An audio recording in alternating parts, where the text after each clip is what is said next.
మనిషి జీవితంలో జీవిత ప్రయాణం అనేది మొదలయ్యేటటువంటి క్రమంలో బాల్యం నుంచి మరణం వరకు మనము అనేక రకాల సంఘటనలు చూస్తూ ఉంటాం జీవితంలో. అందులో బాల్యము, యవ్వనము, తర్వాత ఉద్యోగము, విద్యాభ్యాసము ఇవన్నీ అయిపోయాక వివాహంలోకి ఎంటర్ అవుతారు. అంటే స్త్రీ పురుషులు వివాహం అనే బంధంతో ఒకటైపోయాక వాళ్ళకి పిల్లలు వస్తారు. అసలు ఈ పిల్లలు అనేవాళ్ళు ఎలా పుడతారు అంటే భౌతికంగా చూసుకున్నప్పుడు శారీరకంగా పుడతారు. భౌతికంగా చూస్తున్నప్పుడు శారీరకంగా పుడతారు. అంటే తల్లిదండ్రి ఒక కొత్త జీవానికి, కొత్త శరీరానికి జన్మనిస్తారు. తల్లిదండ్రి బాధ్యత ఎంతవరకు ఉంటుంది? శరీరానికి జన్మనిచ్చేంతవరకే తల్లిదండ్రి బాధ్యత, అవునా? కానీ ఆ పుట్టేటటువంటి ఆ జీవి లేదా ఆ ప్రాణం, దాని స్థితి వేరు, దాని యొక్క స్థితి వేరు. ఎందుకు వేరు స్థితి అంటే, ఇప్పుడు స్త్రీలో ఉండేటటువంటి లక్షణాలు, పురుషుడిలో ఉండేటటువంటి లక్షణాలు, వీళ్ళ మానసిక స్థితి, అంటే ఈ భార్యాభర్తల యొక్క మానసిక స్థితి ఎలా ఉంటుంది? అసలు ఒక తల్లి గర్భాన్ని ఒక జీవి ఎలా చూస్ చేసుకుంటుంది? ఎస్పెషల్లీ మానవ జన్మలో. అంటే ఇప్పుడు మీ లోపల కొన్ని లక్షణాలు ఉంటాయి, ఇప్పుడు భార్య లోపల కొన్ని లక్షణాలు ఉంటాయి, భర్త లోపల కొన్ని లక్షణాలు ఉంటాయి. ఈ లక్షణాలలో ఈ స్త్రీ లోపల, పురుషుల లోపల ఉండే అట్లీస్ట్ ఒక 2-3 లక్షణాలు ఆ ప్రాణంతో మమేకమైనవి అనుకో, వచ్చేస్తారు.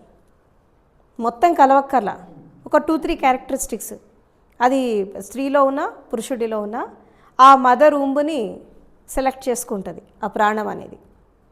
ఆ సెలెక్ట్ చేసుకొని వస్తారు వాస్తవానికి. తర్వాత ఈ ఒకవేళ ఈవెన్ పుట్టాక కూడా ఆ ఇంటి వాతావరణము, తర్వాత ఈ భార్యాభర్తల మధ్యలో ఉండే బంధము ఇది ఎలా ఉంది, దాన్ని బట్టి కూడా పిల్లలు అలా తయారవుతారు. బ్రాటప్ కొన్ని గర్భంలో ఉన్నప్పుడు కొన్ని వస్తాయి, పుట్టక ముందు కొన్ని తీసుకొని వస్తారు. అంటే ఒక ప్రాణంతో పాటు మనసు కూడా ట్రావెల్ చేస్తుంది అని మనం చెప్తున్నాము. ఎందుకంటే ఒక వ్యక్తి చనిపోయాక శరీరం మాత్రమే చచ్చిపోతుంది, మనసు ఉంటుంది, మనసు చచ్చిపోదు. ఈ మనసు ద్వారానే మరి ఇంకొక లైఫ్ అనేది స్టార్ట్ అయిపోతుంది ఎవరికైనా కానీ. అయితే ఈ స్టార్ట్ అయ్యేటువంటి క్రమంలో ఏం జరుగుతుందంటే, ఈ ప్రాణశక్తితో పాటు మనసు కూడా ఉంటుంది. ఈ మనసు ఏం చేస్తుంది అంటే, ఈ ప్రాణం అనేది ఎక్కడ జన్మ తీసుకోవాలి అనుకుంటే అది మనసు డిసైడ్ చేస్తుంది. అక్కడ ప్రాణం కాదు, మనసు చేస్తుంది. ఎందుకంటే దీనికి సంస్కారాలు ఉంటాయి, వాసనలు ఉంటాయి, కోరికలు ఉంటాయి, మంచి ఉంటుంది, చెడు ఉంటుంది. ఏదైతే దాని లోపల డామినెంట్గా ఉంటుందో, ఏ సంస్కారం అయితే డామినెంట్గా ఉంటుందో అలాంటి పేరెంట్స్ని చూస్ చేసుకొని వస్తారు. అయితే కొంతమంది పిల్లలు ఎలా ఉంటారంటే, ఇప్పుడు అత్యంత శ్రేష్టమైనటువంటి మనుషులు ఉంటారు కొంతమంది, అంటే జ్ఞానులు, సత్పురుషులు, ఉద్యమకారులు, విప్లవకారులు, వీళ్ళు కొంతమంది కొన్ని విశిష్టమైన లక్షణాలతో జీవిస్తారు. వీళ్ళకి తల్లి గర్భం దొరకడం కష్టం, తక్కువ ఉంటారు. తర్వాత అత్యంత నికృష్టమైన వాళ్ళు ఉంటారు, అంటే ఈ టెర్రరిస్టులు, డెకాయిట్స్, ఈ రకరకాల హింసను ప్రేరేపించే వాళ్ళు, వీళ్ళు కూడా అత్యంత నికృష్టమైన పేరెంట్స్ని కోరుకుంటారు. అంటే వాళ్ళకంటే ఇంకా నెగిటివ్గా ఉండాలి, శ్రేష్టమైన వాళ్ళు వాళ్ళకంటే ఇంకా శ్రేష్టంగా ఉండాలి. సో ఇట్లాంటి వాళ్ళు చాలా తక్కువ ఉంటారు, అరుదుగా ఉంటారు ప్రపంచంలో. ఇప్పుడు రాక్షసత్వం అంటే 100% రాక్షసత్వం, ఇంకా వాళ్ళని మించిన వాళ్ళు ఉండరు. అలాంటి వాళ్ళని మనం చూస్తే టామర్లేన్ కానీ, ముసోలిని కానీ, హిట్లర్ కానీ, తర్వాత ఇట్లా కొంతమంది ఉన్నారు మనకి, చెంగీజ్ ఖాన్, వీళ్ళంతా ఏంటంటే మానవ రూపంలో ఉండే రాక్షసులు అన్నట్టు, నరరూప రాక్షసులు. వాళ్ళకి జాలి, దయ, కరుణ ఏం లేదు. మానవత్వం పక్క పెట్టు, ఆ జంతువులని చూసినా మనిషి చూసినా వాళ్ళకి ఒకేలాగా అనిపిస్తుంది. మీకు హిట్లర్ సంగతి తెలుసు కదా, జర్మన్ రేస్ గ్రేట్ అని చెప్పుకోవడానికి 2వ ప్రపంచ యుద్ధాన్ని తీసుకొచ్చాడు, సెకండ్ వరల్డ్ వార్ చేశాడు. ఆ మనుషులను ఎలా చంపేవాడంటే ఎంత అమానవీయంగా ఒక పెద్ద ట్యాంకర్ తీసుకొచ్చేవాడు, ఒక లారీ లాంటి ట్యాంకర్ తీసుకొచ్చి దాంట్లో అందరిని ఇరికిచ్చేవాడు. పశువులను ఎట్లా తోలుతారు ఆ కొట్టంలోకి, అంటే అది ఒక్కొక్కసారి సంఘటన చూస్తే అది దుర్భరంగా అనిపిస్తుంది. ఆ టైంలో ఆ మనుషులు దాన్ని ఎలా భరించారు, వాళ్ళు ఎలా దాన్ని బేర్ చేశారు అని అనిపిస్తుంది చూస్తుంటే. అంటే ఆ కెపాసిటీకి మించినటువంటి మనుషులను దాంట్లో తోసేసేవాడు, ఒక వస్తువులను తోసేసినట్టు. మళ్ళీ దానికి విండోస్ ఉండేవి కాదు, క్లోజ్డ్, మొత్తం క్లోజ్డ్ ట్యాంకర్లో మనము పెట్రోలు వాటర్ అవి ఎట్లా నింపుతాం అలాంటి వాటిట్లో, అంటే ఎయిర్ కూడా బయటికి రాకుండా దాంట్లో అందరినీ కెపాసిటీకి మించి తోసేసి ఊపిరాడకుండా ఒకళ్ళ మీద ఒకళ్ళు పడేలాగా, ఒకళ్ళు తాక్కునేలాగా, ఇంకా నిలబడలేని పరిస్థితి. అట్లాంటి దాంట్లో ఏదో కొంచెం పాయిజనస్ గ్యాస్ వదిలేవాడు అవుట్, అంటే బ్రతికుండగా సమాధి చేయడం అన్నట్టు. అట్లాంటి వాళ్ళు కొంతమంది నరుల మాంసం తినేటటువంటి మనుషులు కూడా ఉన్నారు. చెంగీస్ ఖాన్ అంతే కదా, నరమాంసం తినేవాడు. వీళ్ళంతా రాక్షసులు లాంటి వ్యక్తులు. ఇట్లాంటి వాళ్ళకు కూడా తల్లి గర్భం దొరకడం కష్టం, ఎందుకంటే వాళ్ళకంటే నికృష్టమైన వాళ్ళు కావాలి. వాడు కూడా వెయిట్ చేస్తాడు, అంతే కదా. ఈ పగ, ప్రతీకారం, ద్వేషము, ఈర్ష పీక్స్లో ఉంటుంది కొంతమందికి, వీళ్ళు వెయిట్ చేస్తారు. తర్వాత అత్యంత శ్రేష్టమైన వాళ్ళ బుద్ధుడు లాంటి వాళ్ళు, తర్వాత ఈ రమణ మహర్షి లాంటి వాళ్ళు, ఈ జ్ఞానులు, వీళ్ళు కూడా వెయిట్ చేస్తారు, ఎందుకంటే వాళ్ళకంటే శ్రేష్టమైనటువంటి లైఫ్ అనేది రావాలి. ఇప్పుడు మనకి ఎస్పెషల్లీ ఓషో విషయంలో మనం తీసుకుంటే, ఆయన ఈ లైఫ్కి, ఆయన ఆటోబయోగ్రఫీలో చెప్పారు, ఆయన ఈ లైఫ్కి రావడానికి 700 years వెయిట్ చేయాల్సి వచ్చింది. మదర్ రూమ్ దొరకలే ఆయనకి, 700 సంవత్సరాలు పట్టింది. మళ్ళీ ఒకే ఫ్యామిలీలో 5 ఎన్లైటెడ్ మాస్టర్స్ ఎన్నుకున్నారు, దొరకలేదు. ఇంత గొప్ప భారతదేశంలో ప్రేమపూర్వకమైన దంపతులు దొరకలే. అలా జన్మ తీసుకోవడానికి 700 సంవత్సరాలు వెయిట్ చేయాల్సి వచ్చింది. అంటే ఇది భారతదేశం యొక్క దౌర్భాగ్యకరమైన పరిస్థితి ఒక విధంగా చెప్పాలంటే. ఇన్ని కోట్ల మంది ప్రజలలో ఒక మంచి కపుల్ దొరకలే. అంటే వాళ్ళు వెయిట్ చేస్తారు, వీళ్ళు కూడా వెయిట్ చేస్తారు, కానీ అటు ఇటు కాకుండా మీడియోకర్గా. అంటే వీళ్ళకి ఏంటంటే 100% ప్యూరిటీ కావాలి ఒకళ్ళకి, ఏది శ్రేష్టమైన 100% ప్యూరిటీ కావాలి, వీళ్ళకి 100% నికృష్టమైనది కావాలి. వీళ్ళిద్దరు వెయిట్ చేస్తారు. ఇక మధ్యస్థంగా అటు ఇటు ఉంటారు కదా, అటు ఇటు కాకుండా వీళ్ళే ఎక్కువ ఉంటారు. అటు ఇటు కాకుండా మీడియోకర్గా పుట్టేవాళ్ళే ప్రపంచంలో ఎక్కువ ఉంటారు. వీళ్ళు ఎలా సెలెక్ట్ చేసుకుంటారంటే, ఒక క్యారెక్టర్ మ్యాచ్ అయింది దానికి వచ్చేస్తారు, ఎక్కువ చూడరు, 100% చూడరు. 1-2 లక్షణాలు మ్యాచ్ అయినాయి, ఓకే వచ్చేస్తారు. ఎందుకంటే వీళ్ళకి తల్లిగర్భం కావాలి, వీళ్ళు శరీరం లేకుండా ఉండలేరు. సో కాబట్టి ఒక ఫ్యామిలీలో ఒక తల్లిదండ్రికి పుట్టేటటువంటి పిల్లలు వీళ్ళు కొన్ని లక్షణాలు కలిస్తే ఎంచుకొని వచ్చేస్తారు. ఎంచుకొని వచ్చినంత మాత్రాన, ఒక తల్లి గర్భంలో పుట్టినంత మాత్రాన అందరూ ఒకేలాగా ఉండాలని లేదు. ఎందుకంటే ఈ జీవిలో ఉండేటటువంటి ఈ ప్రాణము, ఈ మనసు ఇది వేరు, ఇంకో జీవిలో ఉండేటువంటి ప్రాణము, మనసు, దాని స్వభావం వేరు. ఇప్పుడు మన చేతికి ఉన్న 5 వేళ్ళు సమానంగా ఉండవు, స్వభావాలు వేరుంటాయి. ఎందుకంటే ఇదివరకు వాళ్ళు పుట్టిన వాతావరణం వేరు, వాళ్ళు పెరిగిన వాతావరణం వేరు, వాళ్ళ స్వభావం వేరు, వాళ్ళ లక్షణాలు వేరు.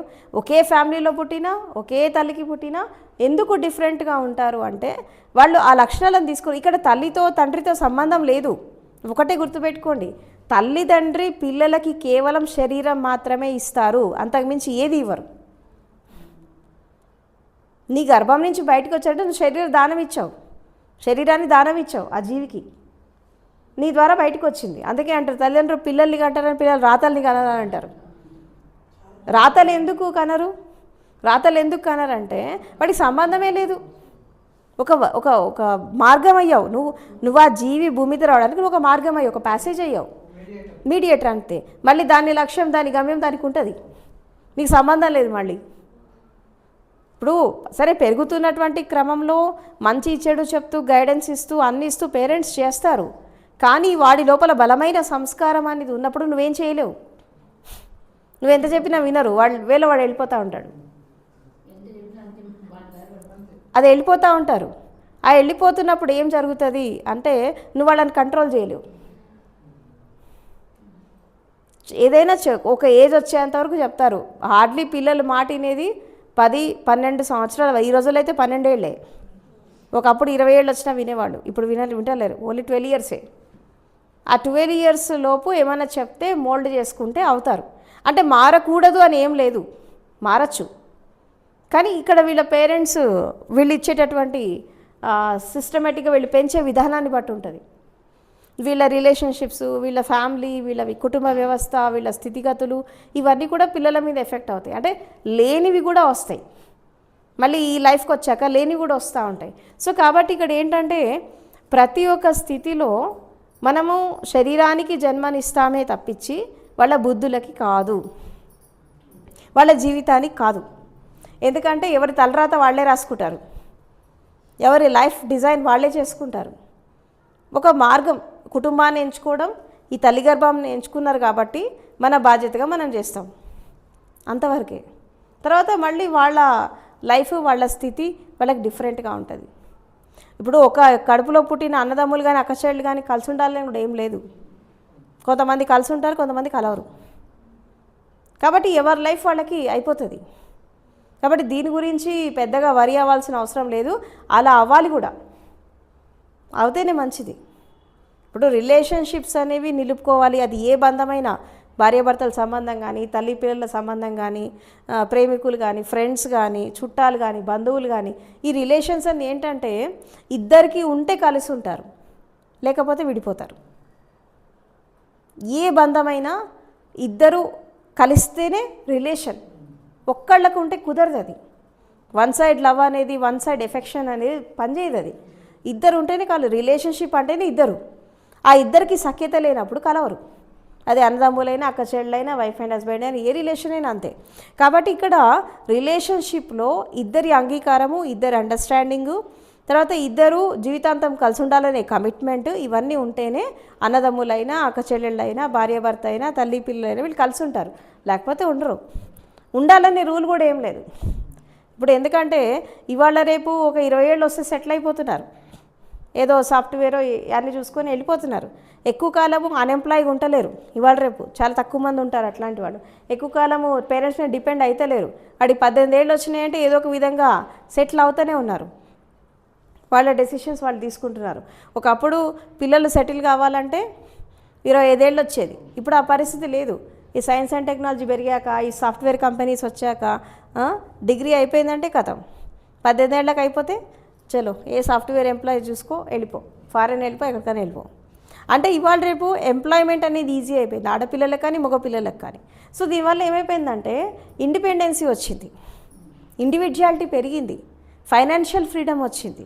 సో ఆడపిల్లలు కానీ మగపిల్లలు కానీ వీళ్ళతో మనం కలిసి ఉండాలా అని ఆలోచిస్తున్నారు. కానీ అరే డబ్బు ఉన్నంత మాత్రాన సరిపోదు, మనకు బంధాలు కూడా కావాలని ఎవరు ఆలోచించట్లేదు. ఈ జనరేషన్ అలాగే ఉంది. మగపిల్లలు అలాగే ఆలోచిస్తున్నారు, ఆడపిల్లలు అలాగే ఆలోచిస్తున్నారు. అందుకే ఏ రిలేషన్ కూడా కరెక్ట్గా లేదు. సో కాబట్టి తల్లిదండ్రి పిల్లల శరీరానికి జన్మనిస్తారు, కానీ వాళ్ళ రాతలకి, వాళ్ళ కర్మలకు కాదు. ఎందుకంటే ఎవరి తలరాత వాళ్ళే రాసుకుంటారు, ఎవరి కర్మబంధనాలు వాళ్ళే వేసుకుంటారు, ఎవరి లైఫ్లో జరిగిన మంచి చెడు వాళ్ళు అనుభవిస్తారు. కాకపోతే పేరెంట్స్గా ఒక రెస్పాన్సిబిలిటీ ఉంటుంది, చదివించడం, పెంచడం, బాధ్యత నిర్వర్తించుకోవడం కొన్ని ఉంటాయి.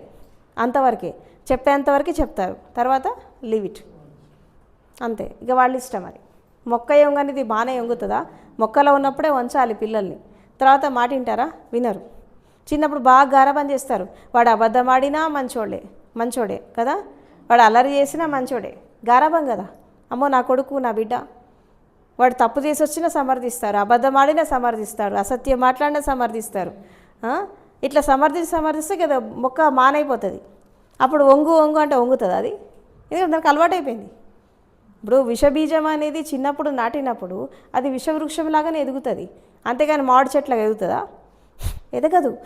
అంటే ఇక్కడ పిల్లల గురించి ఎప్పుడైనా పిల్లలు ఒక వయసు వచ్చాక బాగా ఎదగాలి అంటే చిన్నప్పుడు వాళ్ళు చేస్తున్నటువంటి తప్పులని సమర్థించద్దు. ఆవేశం వచ్చినా, కోపం వచ్చినా, అబద్ధం ఆడినా, దొంగతనం చేసినా, ఏదైనా ఇబ్బంది పెట్టినా, ఎవరినైనా కొట్టినా, తిట్టినా వీళ్ళు సంతోషపడుతూ ఉంటారు. పేరెంట్స్ ఏదో పెద్ద ఘనకార్యం చేసి వచ్చాడని చెప్పి మగపిల్లల విషయాలకి ఎక్కువ చేస్తారు. కానీ మగపిల్లలైనా ఆడపిల్లలైనా తప్పు చేసి వచ్చారంటే అక్కడ శిక్ష పడాలి, సమర్థించద్దు. ఇదేమైతే పెరిగి పెద్దగా అయిపోతుంది. ఒక ఏజ్ వచ్చాక తల్లిదండ్రులు కూడా కొడతారు, తల్లిదండ్రులనే కొడతారు ఆఖరికి. వాళ్ళు ఇంట్లోంచి వెళ్ళగొడతారు. ఇవన్నీ ఎందుకు జరుగుతున్నాయి? మీరు ఇచ్చిన సంస్కారాలు అవి, మీరు పెంచే విధానం కరెక్ట్గా లేక. కాబట్టి ఇవన్నీ జరుగుతూ ఉంటాయి లైఫ్లో. కాబట్టి బాధ్యత అనేది ఉంటుంది, మదర్హుడ్ ఎక్కువ ఉంటుంది, మాతృత్వం అనేది ఎక్కువ ఉంటుంది. తర్వాత ఒక మదరు, తల్లి ఎవరైనా అవుతారు, పిల్లలు కనుక తల్లి అయిపోతుంది స్త్రీ, కానీ మదర్ కాదు. పేరెంట్ అవుతుంది కానీ మదర్ కాదు. మాతృత్వం అంటారు చూసావా, మదర్హుడ్ ఎప్పుడు వస్తుందంటే వాళ్ళని సక్రమంగా పెంచి తర్వాత వాళ్ళ ఒక ఉన్నతమైన స్థాయిలోకి వెళ్ళాక తర్వాత వాళ్ళకు వచ్చినటువంటి కీర్తి ప్రతిష్టలు, వాళ్ళకు వచ్చినటువంటి స్టేటస్, వాళ్ళ వ్యక్తిత్వము, దాన్ని బట్టి తల్లి ఫుల్ఫిల్ అవుతుంది, మాతృత్వం అక్కడ వస్తుంది. అంటే ఒక పిల్లాడిని మనం కంటున్నాము అంటే దేశానికి ఒక పౌరుని ఇస్తున్నాం, సమాజానికి ఒక వ్యక్తిని ఇస్తున్నాం. అంత బాధ్యతగా స్త్రీ పురుషులు పిల్లల్ని కంటే అప్పుడు వాళ్ళు వీళ్ళకు ఉపయోగపడతారు, సమాజానికి ఉపయోగపడతారు. లేకపోతే వీళ్ళకు ఉపయోగపడరు, వాళ్ళు ఉపయోగపడరు. దేశం సంగతి తర్వాత పేరెంట్స్ని కూడా చూసుకోరు కనీసం.